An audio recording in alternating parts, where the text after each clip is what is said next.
कैसे हो दोस्तों आप सभी का मैं आपके मंच the success point at the rate पे शानदार श्रृंखला में एक बार फिर से आपका स्वागत करता हूं। जी हाँ दोस्तों, उम्मीद करता हूं कि आप सब पढ़ रहे होंगे, मेहनत कर रहे होंगे। इसी तरह से पढ़ते रहिए, मेहनत करते रहिए, मुस्कुराते रहिए। मेरी ईश्वर से प्रार्थना है कि आप सबका सिलेक्शन हो। दोस्तों बहुत ही लाजवाब, बहुत ही अच्छा सेगमेंट होने वाला है। तो फटाफट से सब्सक्राइब करें, बेल आइकन ऑन कर दें ताकि नोटिफिकेशन आपको मिलती रहे। और ज़्यादा से ज़्यादा लोगों तक शेयर करें, लाइक करें। वीडियो आपको कैसी लगती है कमेंट में ज़रूर बताएं दोस्तों। काफ़ी मेहनत के साथ इस वीडियो को तैयार किया जाता है, तो आपसे गुजारिश है कि ज़्यादा से ज़्यादा लोगों को जोड़ने का प्रयास करें दोस्तों। तो success point at the rate एक ऐसा मंच है जो उन महत्वपूर्ण टॉपिकों को, उन महत्वपूर्ण प्रश्नों को आपके बीच में लेकर आता है, जिससे आप अपने लक्ष्यों के बहुत करीब पहुंच सकते हैं। दोस्तों हम देख रहे हैं विश्व के भूगोल, और विश्व के भूगोल के अंतर्गत हम लोग ने काफ़ी टॉपिक डिस्कशन किया है। आज हम देखेंगे महाद्वीप के प्रकार के बारे में। दोस्तों जैसा कि आप जानते हैं कि पहले हम लोग किसी टॉपिक को अच्छे से डिस्कशन करते हैं, उसके बाद उससे संबंधित एमसीक्यू क्वेश्चनों पर सॉल्व करने का प्रयास करते हैं। दोस्तों अगर आप ऑनलाइनर प्रश्नों को देखना चाहते हैं और एमसीक्यू और प्रश्नों को देखना चाहते हैं, तो आप मेरे प्लेलिस्ट में जाकर देख सकते हैं। बहुत ही अच्छे प्रश्न हैं दोस्तों। मैं तो कहता हूँ कि आप ज़्यादा से ज़्यादा प्रश्नों को लगाइए। जितने ज़्यादा आप प्रश्नों को लगाएंगे उतना ज़्यादा आपकी मेहनत निखर कर सामने आएगी। उतनी ज़्यादा आपकी मेहनत निखर कर आएगी दोस्तों, उतना ज़्यादा आप अपने लक्ष्यों के करीब पहुँचेंगे। तो ज़्यादा से ज़्यादा प्रश्नों को लगाने का प्रयास करें, प्रैक्टिस सेट लगाएं।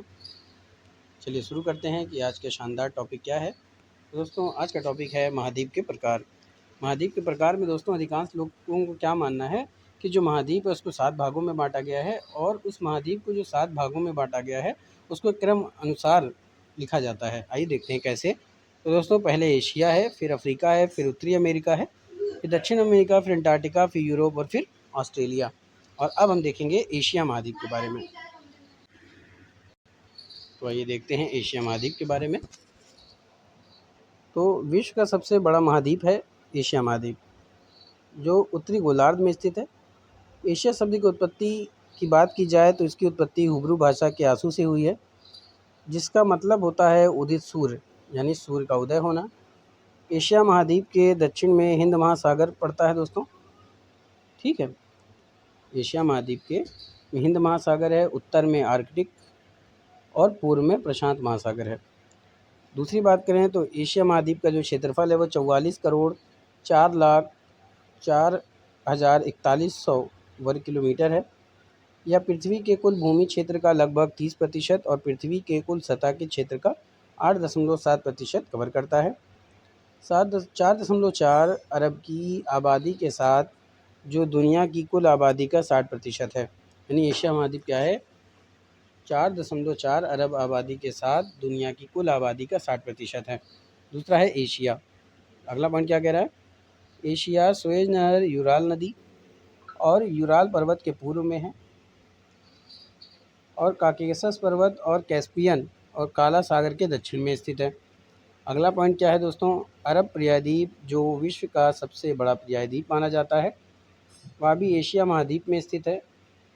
एशिया के स्थल अवरुद्ध देश कौन कौन से हैं, जैसे Kazakhstan, Afghanistan, Mongolia, Nepal, Bhutan, Turkmenistan, Uzbekistan, Kyrgyzstan, Tajikistan तथा लाओस, जिसमें कजाकिस्तान विश्व का सबसे बड़ा स्थल अवरुद्ध देश है। देखिए दोस्तों यहाँ से प्रश्न आ सकता है कि विश्व का सबसे बड़ा स्थल अवरुद्ध देश कौन सा है, तो वो है कजाकिस्तान। चलिए अगला पॉइंट पे देखते हैं। अगला पॉइंट कह रहा है दोस्तों, तो एशिया महाद्वीप से 3 प्रमुख रूप से अक्षांश रेखाएं, कर्क, विषुवत एवं आर्कटिक रेखाएं गुजरती हैं। एशिया में सबसे ज़्यादा वर्षा वाला स्थान मसिनराम है, जो कि मेघालय में है। क्षेत्रफल की दृष्टि से एशिया का सबसे बड़ा देश रूस है, और जनसंख्या की दृष्टि से बात की जाए तो भारत सबसे बड़ा देश माना जाता है। अगला पॉइंट क्या है, कि एशिया महाद्वीप में अति प्राचीन युग के स्थल मंडल, जिसमें पहला अंगारा लैंड है, जिसमें रूस और चीन आते हैं। दूसरा गोंडवाना लैंड है, जो प्रायद्वीप भारत में स्थित है। गोंडवाना लैंड कहाँ है, ये प्रायद्वीप भारत में स्थित है। एक पहला पड़ता है अंगारा लैंड, जिसमें रूस और चीन आते हैं दोस्तों। अब देखते हैं एशिया महाद्वीप की जलवायु कैसी है। तो एशिया महाद्वीप की जलवायु के बारे में अगर बात की जाए तो इसका अक्षांश एवं देशांतरी विस्तार अधिक होने के कारण यहाँ काफ़ी विषमताएं पाई जाती हैं। यहाँ पर लगभग सभी प्रकार की जलवायु पाई जाती है। बात समझ में आ रही है। तो दोस्तों आपने देखा कि एशिया महाद्वीप की जलवायु कैसी है। तो एशिया महाद्वीप की अगर जलवायु की बात करते हैं तो अक्षांशीय एवं देशांतीय विस्तार काफ़ी अधिक है, जिसके कारण क्या होता है यहाँ पे काफ़ी विषमताएँ पाई जाती हैं। यहाँ पर लगभग सभी प्रकार की जलवायु पाई जाती है। कौन-कौन सी आइए उसको भी देख लेते हैं। पहला है भूमध्य रेखीय जलवायु दोस्तों। कौन सी? भूमध्य रेखीय जलवायु।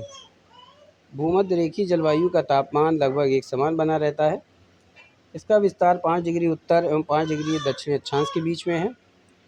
यहाँ का लगभग 27 से 30 डिग्री के आसपास रहता है।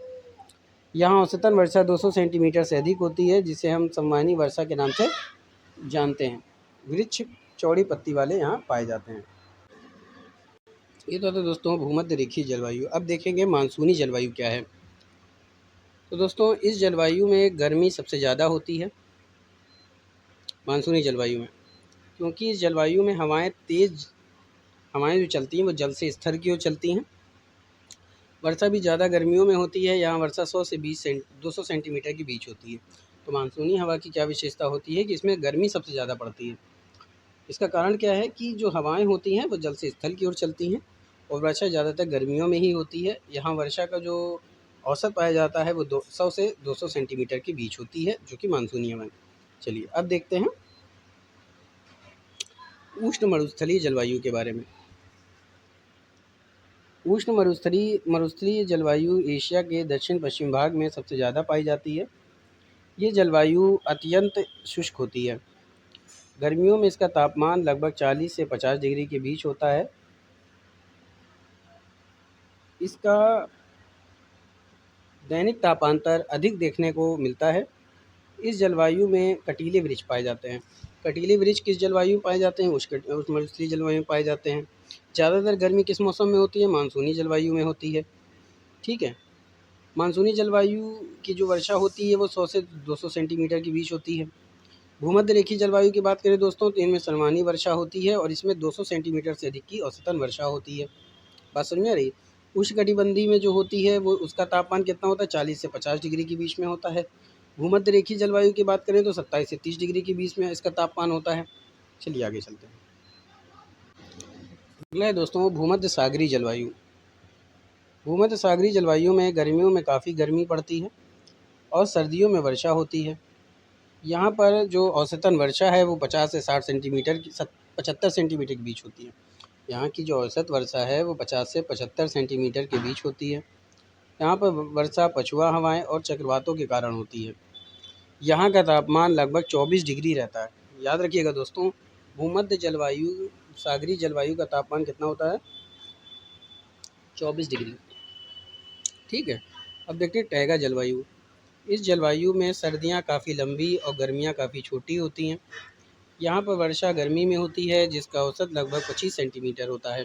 यहाँ पे जो वर्षा का औसत होता है वो लगभग 25 सेंटीमीटर होता है टैगा जलवायु में। भूमध्य सागरीय जलवायु का तापमान होता है 24 डिग्री और इसका जो औसत वर्षा मानी जाती है भूमध्य सागरीय का वो 50 से 75 सेंटीमीटर के बीच होती है। अगला है दोस्तों टुंड्रा जलवायु। टुंड्रा जलवायु की बात करें तो टुंड्रा जलवायु अत्यंत ठंडे प्रदेश की जलवायु मानी जाती है। इस जलवायु में कोणधारी वन प्रदेश अधिक पाए जाते हैं जो साइबेरिया के उत्तरी भाग में स्थित है। यानी कोणधारी वन जो पाए जाते हैं वो कहाँ स्थित है? साइबेरिया के उत्तरी भाग में स्थित है। यहाँ का तापमान गर्मी में 5 डिग्री तथा सर्दियों में 50 डिग्री तक चला जाता है। विश्व का सबसे ठंडा स्थान पड़ता है जो प्रदेश है वो बरखोयास्क है, इसी जलवायु में पाया जाता है। याद रखिएगा टुंड्रा प्रदेश में एक ठंडा प्रदेश है जिसका नाम है बरखोयास्क, वो पाया जाता है टुंड्रा जलवायु में ही पाया जाता है। ठीक है। यहाँ सबसे अधिक ठंडी पड़ती है बरखोयास्क में। तो सबसे ठंडा स्थान कौन सा है? बरखोयास्क। चलिए आगे चलते हैं। अब है एशिया महाद्वीप के प्रमुख धर्मों के बारे में। एशिया महाद्वीप में कई धर्म हैं। पहला हिंदू धर्म है, जानते भी होंगे आप धर्मों के बारे में। तो हिंदू धर्म एशिया का सबसे पुराना धर्म है। इस धर्म के लोगों को विश्व भर में अपनाया गया है क्योंकि ये धर्म शांतिप्रिय धर्म है। इस धर्म में लोगों के अंदर समानता और बंधुत्व की भावना है। एशिया में सबसे ज़्यादा हिंदू धर्म को मानने वाले देश भारत और नेपाल में हैं। नेपाल एक ऐसा देश है जहाँ पर केवल हिंदू धर्म को मानने वाले लोग ही रहते हैं।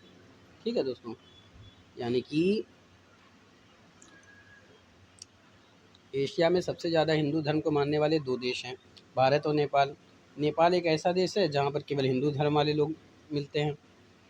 ठीक है, हिंदू धर्म एशिया का सबसे बुलंद धर्म माना जाता है, क्योंकि इस धर्म के जो लोगों के अंदर होती है वो समानता होती है और बंधुत्वता पाई जाती है। अगला है इस्लाम। इस धर्म की बात करें तो इस्लाम धर्म को मानने वाले लोगों की संख्या विश्व भर में सबसे अधिक है। इस्लाम धर्म की प्रमुख पुस्तक का नाम कुरान है दोस्तों, आप सब जानते भी होंगे। हिंदू की गीता है, ये भी आप जानते हैं। बौद्ध धर्म की बात कर लेते हैं। तो दोस्तों बौद्ध धर्म की बात करें तो ये धर्म एशिया का तीसरा सबसे बड़ा धर्म है। इस धर्म के जनक महात्मा गौतम बुद्ध को माना जाता है, जिनका जन्म कपिलवस्तु के निकट लुम्बिनी में माना जाता है, जो कि भारत में स्थित है। बौद्ध धर्म के प्रमुख ग्रंथ शुद्ध पिटक, विनय पिटक और अधिधम्म पिटक है, जिसे हम त्रिपिटक कहते हैं। अगला है जैन। जैन धर्म के लोग ज़्यादातर भारत में पाए जाते हैं। जैन धर्म में साक्षरता की एक उच्चतम डिग्री है। जैन धर्म का प्रमुख पुस्तक का नाम क्या है? आगम साहित्य, आगम सूत्र। जैन धर्म के लोग ज़्यादातर पढ़े लिखे होते हैं। इस धर्म के लोगों ने भारत में राजनीतिक, आर्थिक और नैतिक क्षेत्र में काफ़ी योगदान दिया है। अब दोस्तों सिख धर्म के बारे में। सिख धर्म की स्थापना गुरु नानक ने की थी, जिनका जन्म भारत के तलवंडी ग्राम में हुआ था। सिख धर्म की प्रमुख पुस्तक का नाम गुरु ग्रंथ साहिब है। इस धर्म एकेश्वरवादी धर्म है, यानी जो सिख धर्म है वो कौन सा धर्म है? एकेश्वरवादी। वो एकेश्वरवादी धर्म माना जाता है। अब ईसाई धर्म। यह धर्म एशिया का सबसे व्यापक अल्पसंख्यक धर्म की स्थापना ईसा मसीह ने की थी। यानी ईसाई धर्म की स्थापना किसने की थी? ईसा मसीह ने। इसका जन्म जेरूसलम में हुआ था। ईसाई धर्म की प्रमुख पुस्तक का नाम बाइबल है। बिल्कुल सही है। अब एशिया के 3 पर्यायद्वीप कौन कौन से हैं? अरब पर्यायद्वीप, दक्कन पर्यायद्वीप और इंडोचीन पर्यायद्वीप एशिया के 3 पर्यायद्वीप हैं। ठीक है दोस्तों, यहाँ तक तो आप बात समझ गए होंगे। चलिए आगे चलते हैं। अब देखते हैं एशिया के क्षेत्रीय भाग कौन कौन से हैं। तो एशिया को 6 भौगोलिक भागों में विभाजित किया जा सकता है। पहला पड़ता है मध्य एशिया। मध्य एशिया में कौन कौन से देश हैं? कजाकिस्तान, किर्गिस्तान, तजाकिस्तान, तुर्कमेनिस्तान और उज़्बेकिस्तान। पूर्वी एशिया में पड़ता है चीन, हांगकांग, जापान, उत्तर कोरिया, दक्षिण कोरिया, माकाऊ, मंगोलिया, ताइवान। उत्तरी एशिया और रूस, ये पड़ता है आपका पूर्वी एशिया में। अब दक्षिण पूर्वी एशिया। दक्षिण पूर्वी एशिया में Brunei, Myanmar, Cambodia, Indonesia, Laos, Malaysia, Philippines, Singapore, Thailand और वियतनाम देश आते हैं। दक्षिण एशिया की बात करें तो अफ़गानिस्तान, बांग्लादेश, भूटान, भारत, मालदीव, नेपाल, पाकिस्तान और श्रीलंका। अब पश्चिम एशिया। पश्चिम एशिया में Armenia, Azerbaijan, Bahrain, Cyprus, Georgia, Iran, Israel, Jordan, Kuwait,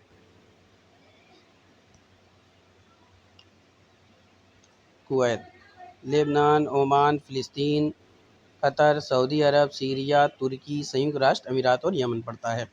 अब आगे चलते हैं। अब एशिया के प्रमुख भौतिक विभाग कौन कौन से हैं? उत्तरी तराई क्षेत्र, केंद्रीय पर्वत, मध्य एवं दक्षिण पठार, पर्यायद्वीप, रेगिस्तान, महान नदी का मैदान और द्वीप समूह पड़ता है। चलिए आगे चलते हैं दोस्तों। ये था एशिया के प्रमुख भौतिक विभाग and major physical divisions of Asia. अब देखते हैं उत्तरी तराई क्षेत्र क्या होता है। तो उत्तरी तराई क्षेत्र विस्तृत मैदानी क्षेत्र होता है, जिसमें बड़े महाद्वीप की तराई के कई टुकड़े शामिल होते हैं। पहला आता है आपका साइबेरियाई के विशाल मैदान, यानी ग्रेट साइबेरियन प्लेन। ठीक है, तो यह पश्चिम में यूराल पर्वत, बात समझ आ रही है क्या है? यह पश्चिम में आपका यूराल पर्वत और पूर्व में लेना नदी के बीच फैला हुआ है।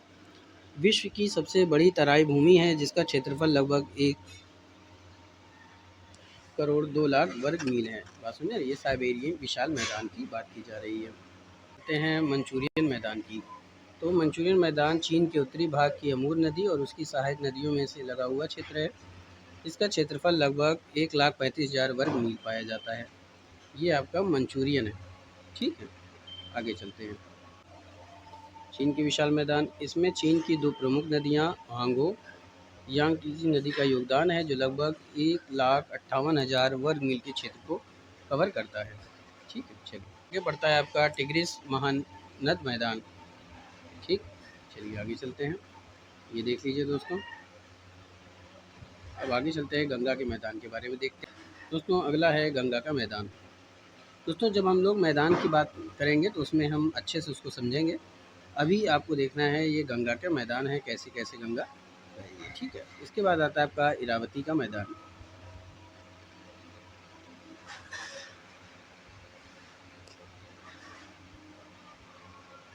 इरावती का मैदान जो है दोस्तों म्यांमार के पास पड़ता है, ठीक है। ये देखिए, ठीक। चलिए आगे चलते हैं। अब देखते हैं मध्य पर्वत के बारे में। पहले दोस्तों अब देखते हैं मध्य पर्वत, द सेंट्रल माउंटेन्स। इनकी क्या विशेषता है? तो ये प्रमुख और व्यापक पर्वत श्रृंखला है जो मध्य एशिया के हिस्से को कवर करती है, ठीक है। दूसरा है आपका, ठीक है, ये इसको कवर करती है। अगला है, इसमें पामीर और वियतनाम शांत पर्वतमालाएं शामिल हैं। अफगानिस्तान, चीन, कजाकिस्तान, किर्गिस्तान, तजाकिस्तान और उज़्बेकिस्तान के कुछ हिस्सों तक फैली है। अगला है, इन पर्वत श्रृंखला को कंजर्वेशन इंटरनेशनल द्वारा जैव विविधता हॉटस्पॉट के रूप में नामित किया गया है, जो मध्य एशिया के कई पर्वतीय और अल्पाइन परिस्थिति क्षेत्रों को कवर करती है। अगला है, इसमें कई प्रकार की आवास शामिल हैं, जिनमें पर्वतीय घास के मैदान, झाड़ियाँ, समशीतोष्ण शंकुधारी वन और अल्पाइन टुंड्रा शामिल है, ठीक है। मध्य पर्वत में कौन कौन से आते हैं देखिए, पर्वतीय घास के मैदान आएंगे, अल्पाइन परिस्थितिक क्षेत्र आएंगे, झाड़ियाँ आएंगी, समशीतोष्ण शंकुधारी वन आएंगे और अल्पाइन टुंड्रा प्रदेश आएगा। अगला क्या है कि पर्वत गांठ दो या दो से अधिक पर्वत श्रृंखला का एक जंक्शन है। एशिया में दो प्रमुख पर्वतीय गांठें हैं, कौन कौन सी? एक आता है पामीर नाट पर्वत श्रृंखलाओं का एक जंक्शन, वे सुलेमान, हिंदुकुश, कुलुन, काराकोरम और हिमालय पर्वतमाला जैसे कि माउंट एवरेस्ट हिमालय श्रृंखला में दुनिया की सबसे ऊंची चोटी है। दूसरा है अर्मेनियाई नॉर्थ पामीर, जो होता है वो नॉर्थ से एल्बर्ज और जाग्रोस पर्वतमाला द्वारा जुड़ा है, जो अर्मेनियाई नॉर्थ से निकलता है। टियन शान और अल्ताई एशिया का अन्य पर्वत श्रृंखला है, ठीक है दोस्तों। पामीर नॉर्थ पर्वत श्रृंखला का जंक्शन माना जाता है। ये वे सुलेमान, हिंदुकुश, कुनलुन, काराकोरम और हिमालय पर्वतमाला है। माउंट एवरेस्ट हिमालय श्रृंखला में दुनिया की सबसे ऊंची चोटी है। अर्मेनियाई की बात करें तो अर्मेनियाई जो होता है नॉर्थ जो होता है वो पामीर नॉर्थ से एल्बर्ज और जाग्रोस पर्वतमाला द्वारा जुड़ा होता है, जो अर्मेनियाई नॉर्थ से निकलती है। अब देखते हैं एशिया की चोटियों के बारे में। तो दोस्तों जितनी भी चोटियाँ हैं उसका हम लोग ब्रीफ से डिस्कशन करेंगे, लेकिन फिलहाल हम देखते हैं एशिया की चोटी कौन कौन सी है। तो पहला पड़ेगा माउंट एवरेस्ट। माउंट एवरेस्ट की जो ऊंचाई है 8,848 मीटर है, जो कि नेपाल, तिब्बत, चीन सीमा में है। दूसरा है केटू गार्डविन ऑस्टिन, जो कि भारत चीन है, जिसकी ऊंचाई 8,611 मीटर है। दूसरा है कंचनजंगा, जिसकी ऊंचाई 8,586 मीटर है, ये नेपाल, सिक्किम यानी भारत में पड़ता है। दूसरा है लोहोत्से 8,516 मीटर, यही नेपाल, तिब्बत, चीन में है। मकालू, जिसकी ऊंचाई 8,462 मीटर है, नेपाल, तिब्बत, चीन में है। चो ओयू, जिसकी ऊंचाई 8,201 मीटर है, ये नेपाल में स्थित है। अब देखेंगे मध्य एवं दक्षिणी पठार। पठार वे भूमि क्षेत्र है जिनकी तुलनात्मक रूप से कम एक तरफ निकटवर्ती भूमि से काफ़ी ऊपर उठी हुई होती है और अक्सर गहराई घाटी द्वारा काटी जाती है। पठार यानी ऐसे भूमि क्षेत्र होते हैं जिनकी तुलनात्मक रूप से कम एक तरफ निकटवर्ती भूमि से काफ़ी ऊपर उठी हुई होती है। इसका रूप क्या होता है? कम से कम एक तरफ से उठा हुआ, ठीक है। अगला होता है प्रायद्वीप। तो प्रायद्वीप क्या होता है? प्रायद्वीप भूमि का एक समूह होता है जो पानी से घिरा हुआ होता है, लेकिन मुख्य भूमि से जुड़ा होता है। दक्कन दक्कन का पठारी क्षेत्र भी एक प्रायद्वीप है। अरब, भारत और मलय के प्रमुख प्रायद्वीप दक्षिण एशिया में हैं। कामचटका प्रायद्वीप उत्तर पूर्वी एशिया में स्थित है। बात समझ में आ रही है? वैसे तो आप जानते होंगे रेगिस्तान क्या है। तो एशिया में कुछ बड़े रेगिस्तान हैं, जैसे गोबी, तकला-मकान, थार, काराकोरम, रूब अल खली रेगिस्तान। तो रूब अल खली रेगिस्तान की बात करें, जिसे दुनिया का सबसे बड़ा रेतीला समुद्र माना जाता है। समुद्री अरब, ओमान, संयुक्त अरब अमीरात और यमन में फ्रांस से बड़ी क्षेत्र को कवर करता है। यह है आपका रेगिस्तान। चलिए आगे चलते हैं। अब एशिया के द्वीप के बारे में देखेंगे। तो एशिया में द्वीपों का एक समूह भी है, जिसे द्वीप समूह भी कहा जाता है। एक द्वीप समूह को कभी कभी द्वीप समूह या द्वीप श्रृंखला भी कहा जाता है, जो बड़े समूह में एक दूसरे के करीब बनता है। जैसे Indonesia, Philippines, Japan, Andaman Nicobar द्वीप समूह के कुछ उदाहरण हैं। यानी एशिया के जो द्वीप कौन कौन से हैं? इंडोनेशिया, फिलीपींस, जापान, अंडमान और निकोबार द्वीप समूह, ये सब द्वीप समूह के कुछ उदाहरण हैं। तो दोस्तों ये था शानदार महत्वपूर्ण टॉपिक। उम्मीद करता हूँ कि आपको पसंद आया होगा। ज़्यादा से ज़्यादा लोगों तक शेयर करें, लाइक करें दोस्तों। अभी तो हमने एक का देखा है एशिया, इसी तरह हम लोग और महाद्वीपों को देखेंगे। उसके बाद हम नदी और मैदानों के बारे में अच्छे से समझेंगे दोस्तों, मैप के ज़रिए से समझेंगे। तो चलिए आज का सेशन ये समाप्त करते हैं, फिर मिलेंगे इसी जुनून के साथ। तब तक के लिए जय हिंद, विश्व